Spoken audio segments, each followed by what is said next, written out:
नमस्कार दोस्तों, stock market studies में फिर से एक बार आपको बहुत-बहुत स्वागत है।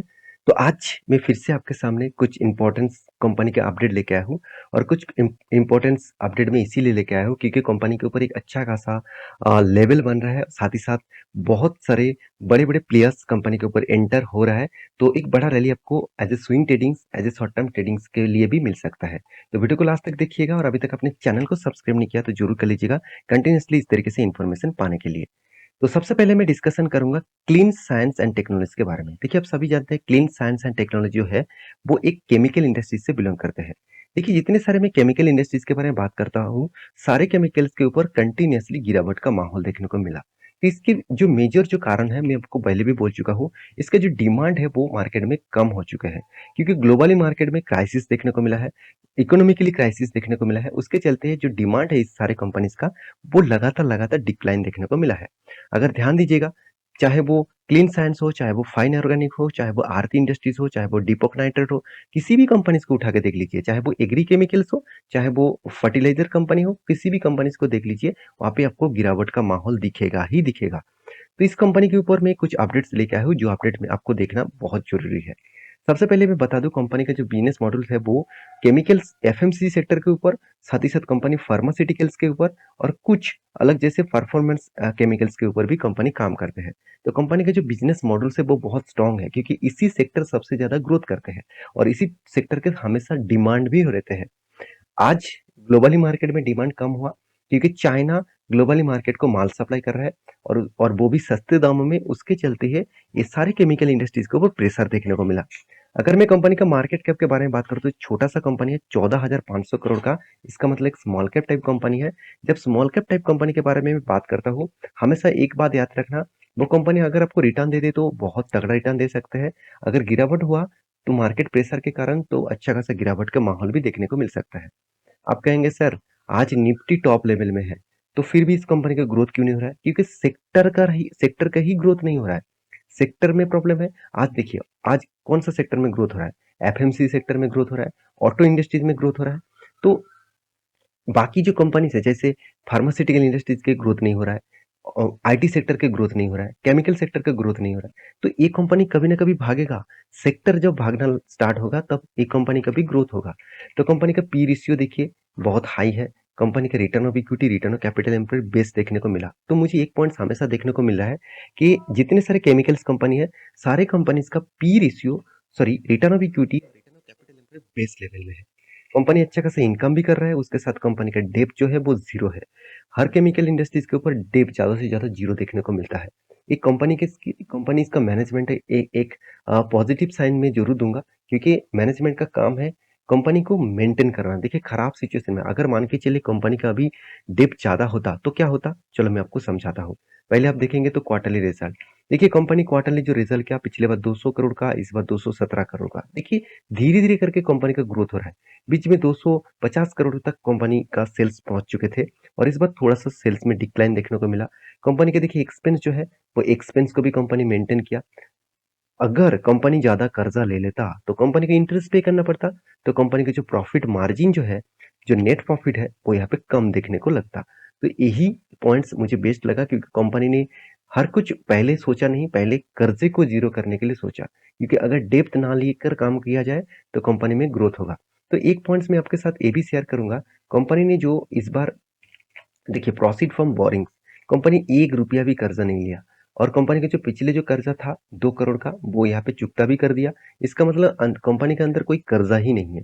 और कंपनी के फिक्स एसेट परचेज में देखिए, यही पॉजिटिव पॉइंट्स मैं आपको इसीलिए दिखाता हूँ क्योंकि जब कंपनी डाउन साइड में है, भागने के लिए स्टार्ट हो रहा है, तब उस कंपनी के ऊपर ये सारे पॉइंट्स आपको देखना है। अगर सारे पॉइंट्स ठीक है तो वो कंपनी आज नहीं तो कल रॉकेट बनेगा और आपको अच्छा खासा पैसा भी देंगे। 183 करोड़ के आसपास कंपनी का फिक्स एसेट देखने को मिला। रही बात कंपनी के ऊपर, देखिए इस बार इस मंथ में कंपनी के ऊपर, पिछले मंथ में कंपनी के ऊपर धमाका बाइंग हुआ। देखिए, म्यूचुअल फंड वाले ने इतने बाइंग नहीं किया, तो ये बात सोचने वाला है। तो हम लोग क्या सोचते हैं कि चलो बहुत शेयर में गिरावट हो रहा है, क्या मैं यहाँ पे निवेश करूं, तो जब शेयर भागेंगे तब बाइंग करूंगा। नहीं, हम लोगों को इंस्टीट्यूशन के जैसा चलना है, तभी तो हम लोगों को प्रॉफिट मिलेगा। इंस्टीट्यूशन जब शेयर में गिरावट होता है तब बाइंग करते हैं। हम लोग सोचते हैं कि शेयर में गिरावट हुआ है, गिरावट नहीं हुआ, उसको गिराया गया क्योंकि अच्छे कंपनी के ऊपर हमेशा गिराए जाते हैं। अगर मैं इसके टेक्निकली चार्ट पैटर्न के बारे में बात करूँ, यहाँ पे 2 तरीके से स्ट्रैटेजीज़ बन रहा है, 2 तरीके से स्ट्रैटेजीज़ और मेरे सबसे पसंदीदा स्ट्रैटेजीज़ भी यहाँ पे बना है। V20 का स्ट्रैटेजीज़ भी यहाँ पे बना है। देखिए कंटीन्यूअसली यहाँ पे क्या हुआ, बाइंग हुआ, कंटीन्यूअसली बाइंग हुआ। इसका मतलब मेरे हिसाब से यहाँ पे एक चीज़ आपको देखने को मिलेगा, कंटीन्यूअसली बाइंग होने के बाद यहाँ पे एक रेंज क्रिएट हुआ। इस रेंज के अंदर अगर फिर से इस रेंज को रीटेस्ट करते हैं तो सोचना एक बड़ा रैली आपको दिखेगा और टारगेट रहेगा इस लेवल तक। इसका मतलब 1250 का ही आपको एंट्री लेवल मिलेगा और टारगेट होगा 1476 के आसपास। तो अराउंड अराउंड जो गेन होगा आपका, इस लेवल तक अगर टारगेट मिलता है तो आपको गेन मिलेगा 20% के आसपास। तो इसके लिए थोड़ा सा इंतजार करिएगा। और यहाँ पे जो पैटर्न भी बना, यहाँ पे देखिए जो कप एंड हैंडल जैसे पैटर्न बना और इसको आप हेड एंड शोल्डर पैटर्न भी बोल सकते हैं। तो ये रेंज जो ब्रेकआउट हुआ, मेरे हिसाब से एक बड़ा रैली तो आपको दिखेगा ही, क्योंकि 2 स्टैंड कभी जभी भी बनते हैं तो एक बड़ा रैली आपको आज नहीं तो कल दिखेगा। तो इससे बढ़िया मौका आपको दोबारा नहीं मिलेगा। तो एंट्री आप ले सकते हैं। अगर थोड़ा सा करेक्शन हुआ, इस लेवल तक आए तो एवरेज भी आप कर सकते हैं, क्योंकि इस लेवल को V20 के स्ट्रैटेजीज भी मेंटेन हो रहा है। तो सेकंड जो कंपनी जिसके बारे में बात करूंगा उसका नाम है पॉलीकैब इंडिया लिमिटेड। देखिए पॉलीकैब इंडिया लिमिटेड के बारे में बात करूं तो इंडिया के सबसे बड़ा कंपनी है केबल मैन्युफैक्चरिंग कंपनी में। तो केबल मैन्युफैक्चरिंग मतलब चाहे वो मतलब ऑप्टिकल केबल्स हो, चाहे वो घर में यूज करते हैं जो केबल्स है, स्विच बोर्ड, साथ ही साथ फैन से लेकर जितने सारे इलेक्ट्रॉनिक्स जो आप प्रोडक्ट और केबल्स यूज करते हैं वो पॉलीकैब की होते हैं। पॉलीकैब कोई छोटा मोटा कंपनी है। इसका मार्केट कैप बाकी जितने सारे इसका कंपटीटर है उस सारे कंपनीज को अगर जोड़ भी दिया जाए तो फिर भी इसका मार्केट कैप तक पहुंच नहीं पाएंगे। तो इतना बड़ा कंपनी है और कंपनी टोटली डेट फ्री है। और इसका रिटर्न ऑफ कैपिटल एम्प्लॉय देख लिए 27% के आसपास है।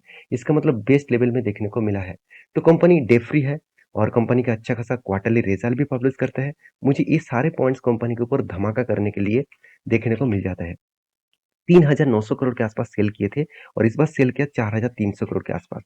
इसका मतलब कंपनी की जो स्ट्रेंथ है वो कंटिन्यूअसली अप साइड में देखने को मिला है। रही बात कंपनी के ऊपर इन्वेस्टर के, तो इन्वेस्टर देखिए मौके को फायदे के हिसाब से उठा रहा है। डीएस ने क्या किया, कंटिन्यूअसली बाइंग किया। कंटिन्यूअसली बाइंग किया, 8.5% से कंपनी 10% के आसपास बाइंग किया। इसका मतलब 2% के आसपास यहाँ पे बाइंग को इंक्रीजिंग किया। हाँ, अब कह सकते हैं कि सर डीएस ने थोड़ा सा माल बेचा, एफआईज ने तो माल की खरीदारी की है, डीएस ने माल बेचा। कोई बात नहीं, किसी भी माल बेचने से पहले वो कितना माल बेच रहा है वो देखना जरूरी है। छोटा मोटा क्वांटिटी बेचा है। और अगर मैं इस कंपनी के इन डेप्थ अगर मैं एनालिसिस करके आपको बता दूं, चलो मैं आपको समझा भी देता हूँ। यहाँ पे मैं म्यूचुअल फंड वाले के बारे में बात करूँ तो म्यूचुअल फंड वाले ने क्या किया, देखिए कंटिन्यूअसली इसके ऊपर सेल अप कर रहा था, इस बार माल उठाना स्टार्ट कर दिया। इसका मतलब पॉजिटिव साइंस आना तैयार हो चुके हैं। रही बात इसका चार्ट पैटर्न के, तो मैं पहले भी एक ट्रेड आपको दिया था। वो ट्रेड किस तरीके से बना था यहाँ पे आप ध्यान दीजिएगा। यहाँ पे आप हेड एंड शोल्डर भी बोल सकते हैं, यहाँ पे आप कप एंड हैंडल पैटर्न भी बोल सकते हैं। देखिए तब ज्यादा से ज्यादा स्ट्रेन मिलता है जब कंटिन्यूअसली हैंडल बनता है। कप बनने के बाद कंटिन्यूअसली हैंडल बन रहा है और जो हैंडल बन रहा है वो प्रीवियस लेवल के नीचे अगर हैंडल ना बने तो हायर लेवल है, हायर चांसेस है उस लेवल को ब्रेकआउट करेगा और एंटी लेवल मिलेगा। एक्चुअली मुझे एंटी लेवल इस जगह पे मिला, इस जगह पे एंटी लेवल मिला और मैं एंटी ले लिया था। और मेरा टारगेट था, ये जो रेंज बना था यही मेरा टारगेट था और वो रेंज का टारगेट ऑलमोस्ट हो चुके हैं और मेरा टारगेट रेशियो भी हो चुके हैं। तो मैं पहले भी आपको टेलीग्राम में मार्किंग करके दिया था और यहाँ पे एंटी लेवल लेने के लिए आपको बोला था। जितने सारे दोस्त यहाँ पे एंटी नहीं ले पाया तो दूसरी बार एंटी लेने के लिए यहाँ पे मैं आपको बोला था, क्योंकि यहाँ पे फिर से वो रिटेस्ट किया, उसके बाद देखिए बूम। तो मैं आपको बार बार बोलता हूँ इस तरीके से टेक्निकली चार्ट पैटर्न आपको सीखना है तो मेरे साथ जुड़िए।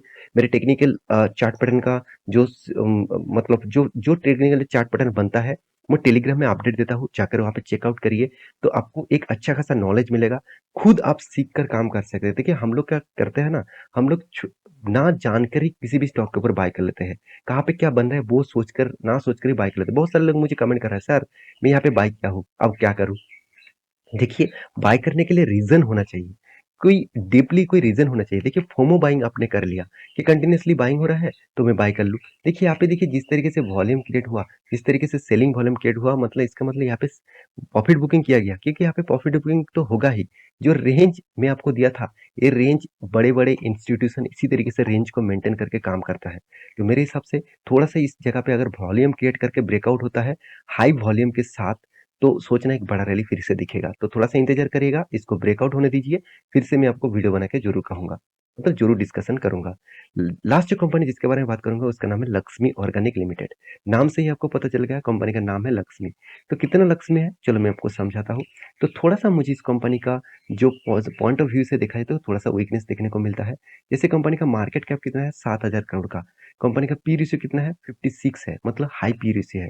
कंपनी का return of equity, return of capital employed उतना खास नहीं है। कंपनी का डेब्ट भी चलो कम है, कोई बात नहीं। कंपनी क्वार्टरली जो रिजल्ट पब्लिश किया, पिछले बार जो रिजल्ट किए, पिछले कुछ कंटिन्यूअसली कुछ टाइम में कंपनी का सेल्स अच्छा खासा हो रहा था। तो इस बार कंपनी ने सेल्स को इंक्रीज किया पिछले क्वार्टर की तुलना से, मगर पिछले सालों की तुलना से कंपनी का सेल डिक्लाइन देखने को मिला। तो लक्ष्मी ऑर्गेनिक का जो टोटल प्रॉफिट रेशियो है वो 70 करोड़ से बन चुके 24 करोड़। इसका मतलब अभी भी कंपनी के ऊपर प्रेशर है। तो इस प्रेशर कंटिन्यूअसली हो नहीं सकता, क्योंकि कंपनी के ऊपर ग्लोबली मार्केट में इम्पैक्ट है, तो इसीलिए थोड़ा सा गिरावट यहाँ पे देखने को मिला है। तो कंपनी की जो स्ट्रेंथ है उसके बारे में मैं डिस्कशन करूँ, तो कंपनी के जो म्यूचुअल फंड वाले ने कंपनी के ऊपर सेल ऑफ किया 2 मंथ में, मार्च में, अप्रैल में और मई मंथ में थोड़ा-सा बाइंग किया गया। इसका मतलब अभी भी प्रेशर है, अभी भी म्यूचुअल फंड वाले ने उतना एग्रेसिवली बाइंग स्टार्ट नहीं किया। अगर मैं चार्ट पैटर्न के बारे में बात करूँ तो यहाँ पे एक ट्रेंड बन रहा है, यहाँ पे एक पैटर्न बन रहा है। देखिए यहाँ पे यहाँ पे जो लेवल था, इस लेवल को कंपनी ने ब्रेक डाउन किया, उसके बाद फॉल देखने को मिला। तो मेरे हिसाब से यहाँ पे जो पैटर्न बन रहा है, एक काप एंड हैंडल जैसे पैटर्न बना है। मगर इस पैटर्न को मैं फॉल्स पैटर्न बोलूँगा, क्योंकि देखिए जब काप बना था, उसके बाद देखिए यहाँ पे थोड़ा-सा मैं ज़ूम करके आपको दिखा देता हूँ और भी आपको क्लियर हो जाएगा। तो देखिए थोड़ा-सा वीडियो लंबा हो सकता है, प्लीज़ वीडियो को पूरा देखिए। देखिए यहाँ पे क्या पैटर्न बन रहा है, यहाँ पे आप देख सकते हैं इस तरीके से काप बना, उसके बाद देखिए यहाँ पे हैंडल बना। तो जब काप एंड हैंडल पैटर्न बनते हैं, तो बहुत सारे लोग मुझे कमेंट किया सर कि एंट्री ले लूँ। देखिए एंट्री कहाँ पे लेंगे? यहाँ पे कोई ब्रेकआउट ही नहीं हुआ। जब पर काप और हैंडल का जो पैटर्न बनता है, जो रेंज बनता है, उसके ऊपर आपको ब्रेकआउट होना चाहिए स्ट्रांगली बुलिश कैंडल के साथ, उसके ऊपर आपको एंट्री लेवल होगा। तो यहाँ पे तो कोई भी कैंडल नहीं बना और दूसरी बात, यहाँ पे जो काप बना था, उसके बाद हैंडल बना था, अगर हैंडल के बाद छोटा-सा हैंडल बन के ब्रेकआउट होता, तो उसको मैं पॉजिटिव ले लेता। तो यहाँ पे तो फॉल फेल हो गया, क्योंकि फिर से जो हैंडल बना, वो पिछले हैंडल से नीचे आ गया। तो इस तरीके से मतलब हैंडल को मैं फेल कहूँगा। तो इस तरीके से काप एंड हैंडल पैटर्न में आप एंट्री मत लीजिएगा। तो थोड़ा-सा आप इंतज़ार करिएगा, तो वॉल्यूम करके अगर ऊपर साइड में गया, तो इस लेवल में थोड़ा-सा टाइम बिताएगा। अगर टाइम बिताने के बाद ब्रेकआउट होगा, तो बड़ा रैली दिखेगा और उसके बाद नेक्स्ट जो रेंज रहेगा ₹320 के आसपास। तो फिलहाल के लिए इस कंपनी के ऊपर वॉच करिएगा, कोई भी एंट्री मत लीजिएगा। नेक्स्ट जो कंपनी जिसके बारे में बात करूँ उसका नाम है एनडीआर ऑटो कंपोनेंट्स लिमिटेड। इस कंपनी के ऊपर एक बहुत बड़ी अपडेट आया। कंपनी 1:1 का यहाँ पे क्या करने वाले हैं, बोनस देने वाले हैं। एक के बदले एक शेयर आपको बोनस के हिसाब से देने वाले हैं। तो डेट जो है वो मेंशन यहाँ पे किया नहीं गया है। तो जब मेंशन किया जाएगा तो मैं आपके साथ ज़रूर शेयर करूँगा। तो ये वीडियो टोटली एजुकेशन पर्पस में था, आपको कोई रिकमेंडेशन वीडियो नहीं था। तो प्लीज़ आपके हिसाब से रिसर्च करिए, जो मैं सारे डिटेल्स बोलता हूँ वो आप स्टडी करिए, सीखिए। सीखने के बाद आप खुद ट्रेड ले सकते हैं, खुद स्टॉक के ऊपर रिसर्च कर सकते हैं। तो मेरे साथ जुड़े रहिए और चैनल को सब्सक्राइब भी करके जाइए। मिलेंगे नेक्स्ट वीडियो में, तब तक के लिए अच्छे से रहिए, अपना ख्याल रखिए। बाय।